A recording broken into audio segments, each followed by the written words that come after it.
buhay ang bawat Pilipino. Gi-make sure niya na ang mga tao maka-avail sa medical assistance when he was president. Gi-make sure niya na before bulanding ang bagyo, naana siya dito, mag-una na siya dito. Katong sa Marawi, gi-make sure niya mabala ang kagubot. Even sa iyang katigulangon, naningkamot yun siya, katong siya naglingkod na presidente. Miski nakapoy siya, wala mo kabalo na during the time na pandemic, almost failing na iyang health. Pero gusto gito niya mag-cabinet meeting pa rin. He does not care kung magka-COVID siya. He doesn't deserve this kind of treatment. Di naman gani gusto na siya mo trabaho, di na gusto mo dagan ng papolitika. Ang tao lang si pamugos niya. Kinakatilang mo sa kind of leadership na iyang gihatag. You may find his mouth very foul. Masulti siya o kuan. Igo naman siya mangisog. I remember that time na giingnan ako ayuhan ng Pasig River. Giingnan ako na siya. Dali naman na pag-isog-isog lang man ka. Maura man na iya ha. Ang isog-isog niya na iresulta. Maayo tayo nag-inabuso na siya during sa iyang presidency. Wala nag-abuso. Wala ngawat. Ipakakumbaba siya, miski presidente na siya.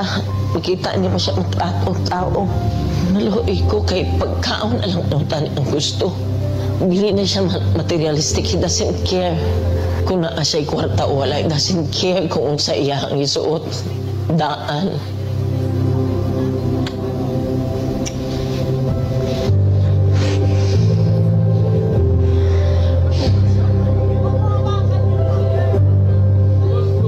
Kapalong sa akong pagtabang. Kasi kaluuin lang ta. Kaluuin lang. Abuso. Grabe. Abuso. Sa simple lang ay yung gusto. Deprive pa yun ninyo.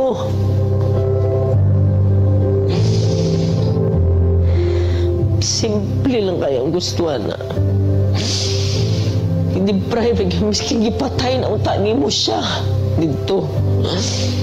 Kidnap ninyo. May 80 years old na siya.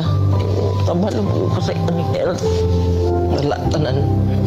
Wala gani medisina. Kagikan mi sa Hong Kong. Good for 3 days lang iyang dala. Pati sa nina. Kapi, abuso.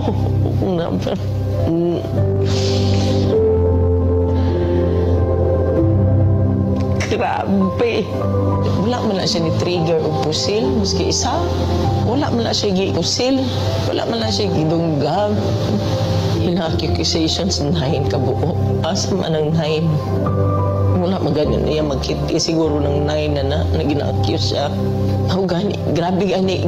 Gulong na nilang gibulhot na nila diri sa Pilipinas na iyang natawan. Yung anak pag ginabuhat diri sa mga... Hindi ko katulog, hindi ko makapuyo sa among sariling balay. Balo ka ba?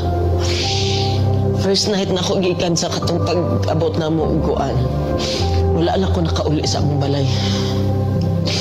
Nagplano-plano na lang ko asa ko matulog. Nangiyo lang ko. Wala ko kabaloon sa wala ko kabaloon sa ako. Baluin ko kay ultimo pagkaon na ba? Binisaya lang ang gustoan na. Ba naghandong mansyon ka na sa dili. God. Ano lang. Maghangyo ko sa inyo. Di ta mo undang, ato di siya bubalik. Ayaw yun mo undang, di ta mo undang.